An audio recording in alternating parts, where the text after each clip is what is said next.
Pada kesempatan ini, saya sebagai ketua tim akan menyampaikan proposal riset penelitian RISPRO investasi batch 4 tahun 2022 yang berjudul Visi, Misi, dan Peta Jalan LPDP menuju Indonesia Emas 2045. Dalam penelitian ini, kami memiliki tim yang terdiri dari saya sendiri, yaitu Musa Hubeis sebagai ketua tim yang akan menangani segala kegiatan yang terkait dengan penelitian ini.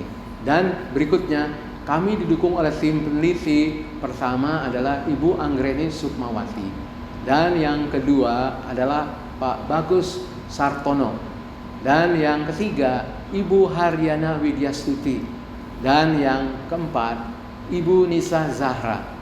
Keempat periset ini berfungsi untuk melaksanakan kegiatan riset mulai dari tahap pelaksanaan hingga kepada tahap penyelesaian laporan.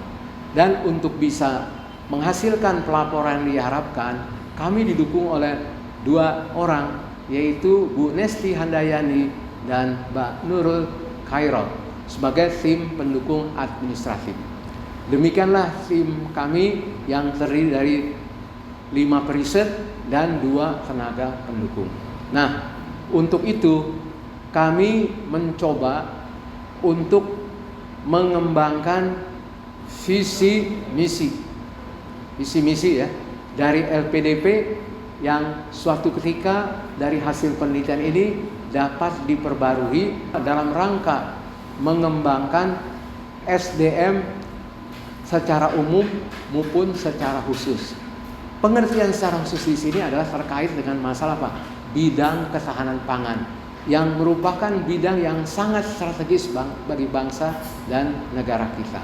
Nah, dalam hal ini karena kami peneliti dari IPB yang memang memiliki core di bidang pertanian dan khususnya pada bidang ketahanan pangan, akan mencoba melakukan pengembangan di bidang yang terkait dengan petani milenial yang kita harapkan jumlahnya kurang dari 30% total populasi petani yang ada sekitar 33 juta. Ini akan menjadi calon-calon petani yang modern, unggul, dan mampu berdaya saing. Dan yang kedua, di samping kami mengembangkan SDM, kami juga akan mengembangkan kelembagaan yang bisa memperkuat keberadaan SDM tersebut melalui sekolah vokasi desa. Yaitu adalah apa? Bagaimana mengintegrasikan SMK yang sudah ada di berbagai daerah untuk mau bekerja sama dengan pihak desa untuk memotivasi para pemuda di perdesaan agar mau menjadi petani milenial yang mana akan menjadi masa depan Indonesia.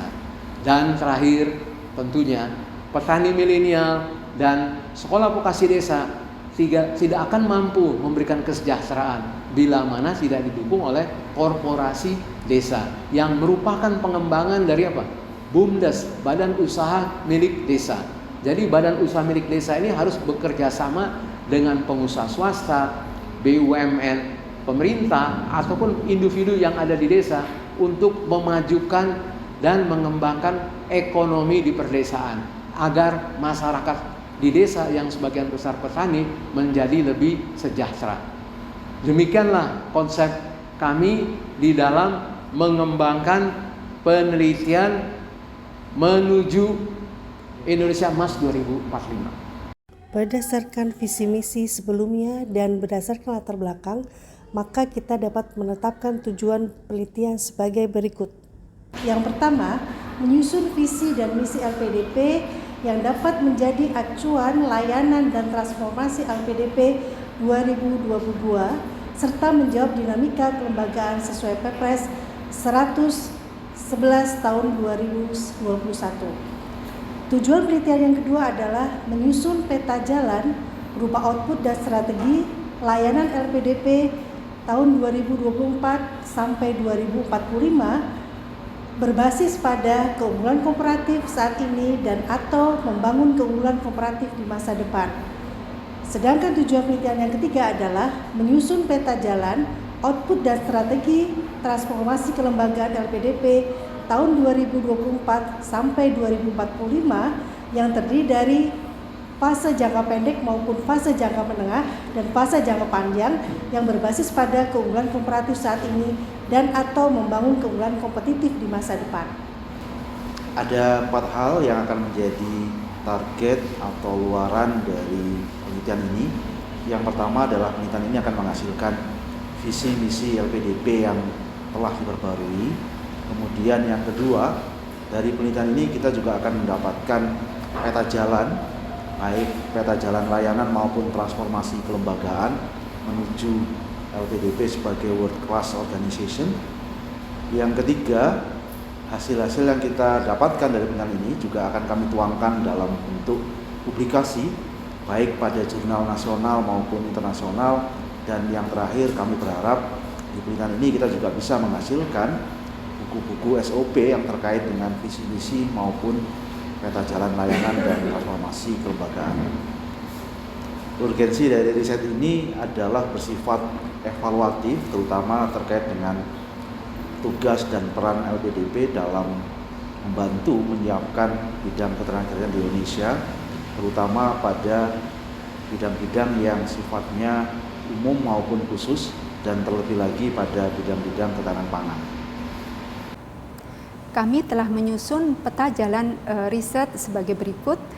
Dari penelitian 2018, kami telah menghasilkan faktor-faktor kepuasan pelanggan dan model prediktif layanan. Pada tahun 2019, kami menghasilkan peta strategi dan indikator kinerja kunci serta indeks kepuasan masyarakat atas layanan. Pada tahun 2020, kami menghasilkan konsep kepemimpinan lintas budaya, pengembangan manajemen sumber daya manusia, serta model pengelolaan risiko SDM. Pada tahun berikutnya, 2021, kami telah menghasilkan model pengembangan talenta unggul dan model indikator kejadian kritis.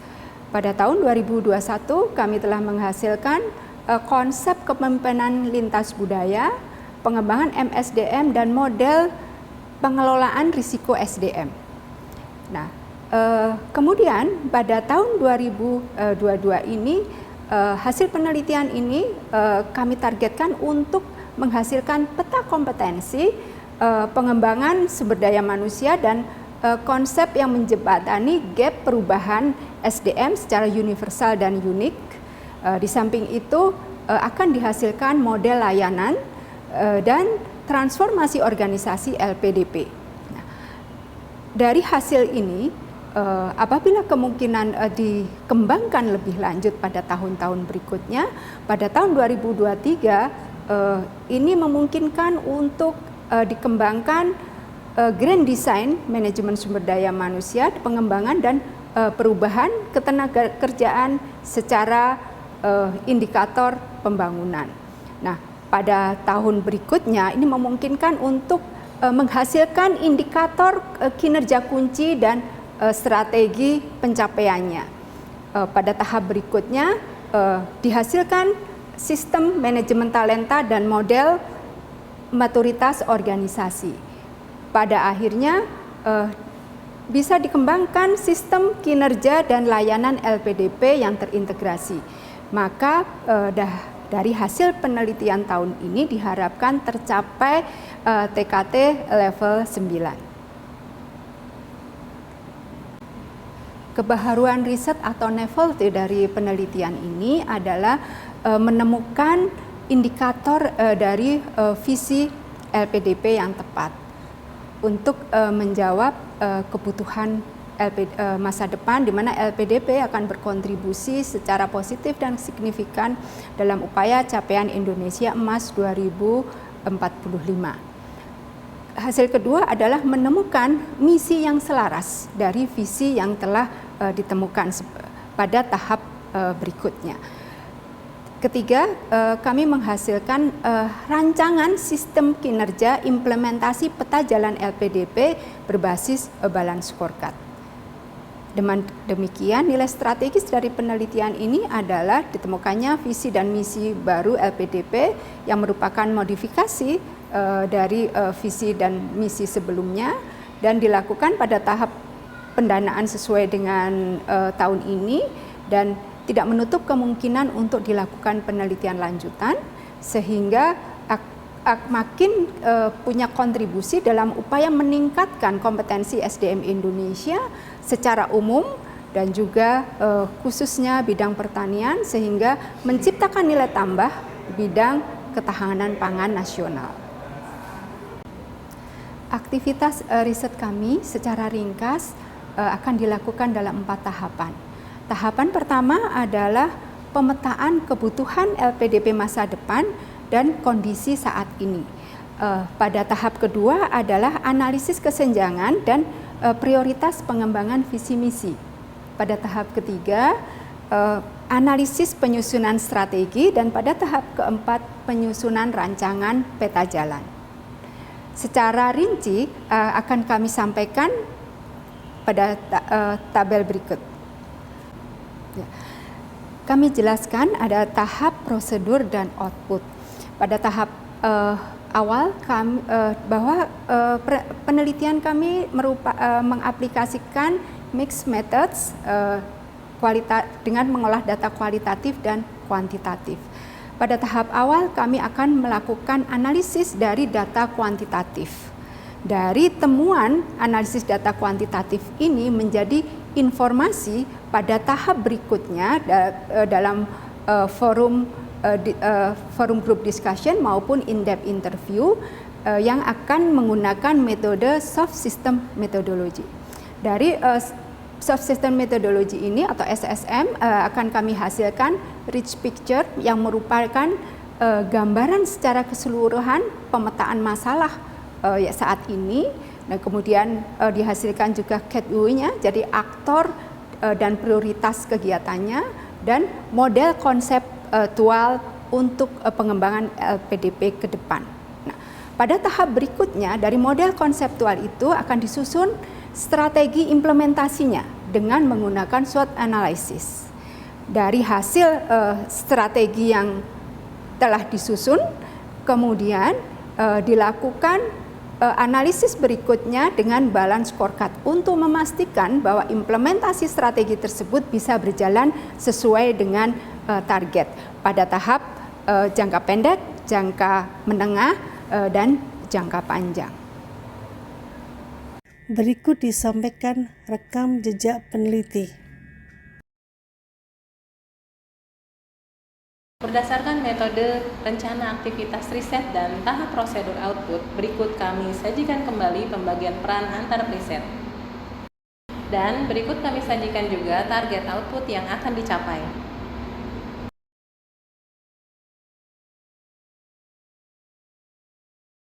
Berdasarkan keseluruhan uraian tersebut, maka berikut garis waktu aktivitas riset yang akan kami jalankan. Yang pertama terdiri dari tahap persiapan, yaitu penyusunan kuesioner, bahan FGD, koordinasi, yang akan dilakukan pada bulan November 2022. Tahap yang kedua, yaitu tahap pelaksanaan, yang terdiri dari kegiatan FGD, workshop, penyusunan SOP, dan sosialisasi. Rencananya, kegiatan ini akan dilakukan pada akhir bulan November 2022 hingga bulan Agustus 2023. Dan tahap terakhir, yaitu pelaporan dan revisi, terdiri dari penyusunan, perbanyakan laporan, dan publikasi jurnal. Sehingga secara keseluruhan, kegiatan ini akan memakan waktu 1 tahun dan selesai pada bulan Oktober 2023. Maka dengan demikian berikut usulan rancangan anggaran biaya yang kami ajukan. Terdiri dari 2 komponen utama, yaitu komponen biaya langsung dengan total jumlah Rp856 juta. Perlu kami sampaikan bahwa dasar tarif yang digunakan untuk honorarium tim menggunakan standar tarif acuan per dirut LPDP nomor per 5/2021 tentang satuan biaya insentif riset. Biaya lainnya menggunakan acuan Permenkeu nomor 60/PMK 02/2021 tentang standar biaya masukan tahun anggaran 2022.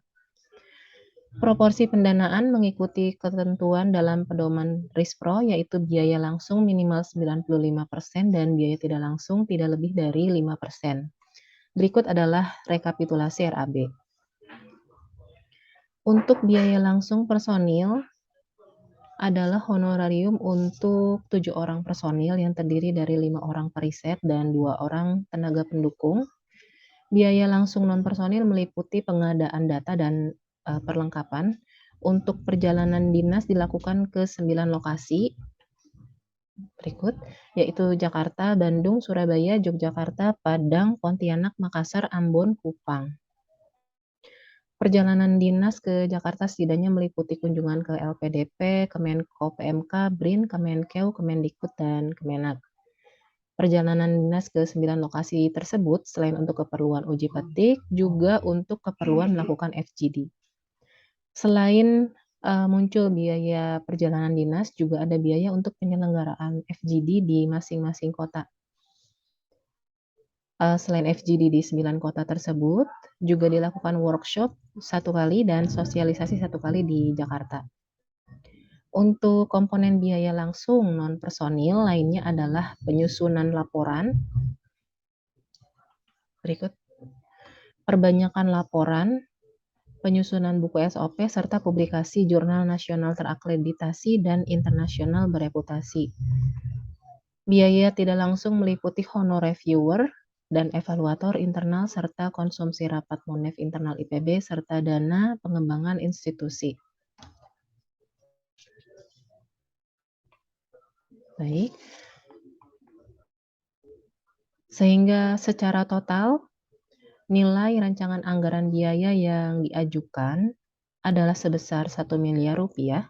Setelah dipotong PPN 11%, maka nilai bersihnya adalah 900.900.901 rupiah.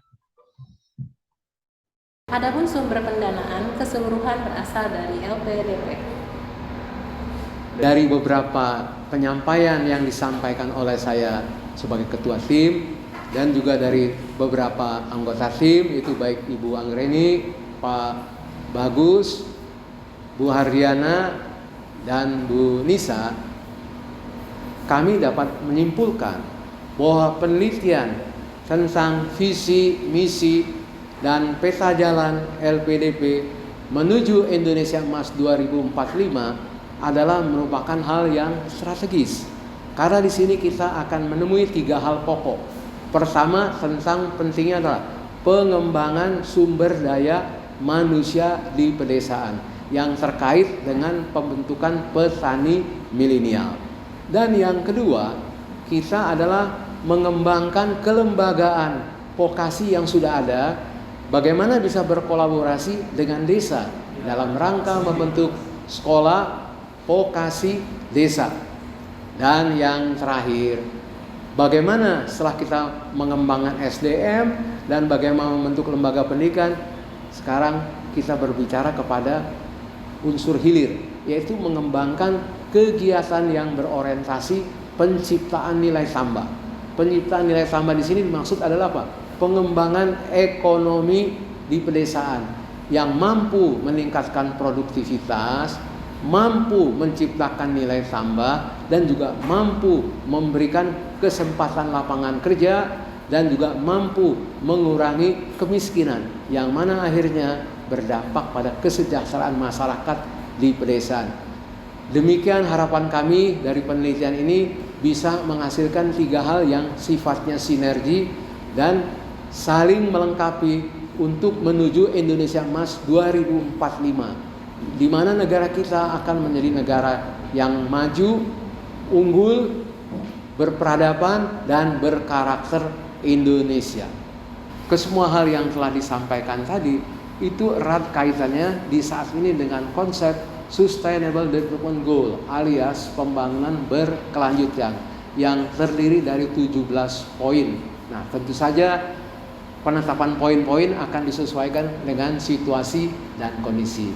Mungkin untuk masalah pembangunan di pedesaan kita hanya membutuhkan 4 hal yang utama, yaitu pertama, pentingnya mengentaskan kemiskinan. Yang kedua adalah bagaimana mengembangkan kehidupan yang sehat dan bersih.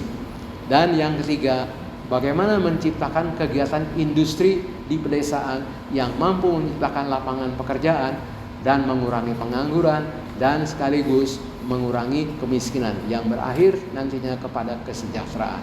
Dan yang terakhir, bagaimana kita bisa mengembangkan kemitraan dengan berbagai pihak dalam rangka menumbuh kembangkan konsep kewirausahaan di pedesaan yang berorientasi kepada pemanfaatan sumber daya alam yang potensial. Terima kasih.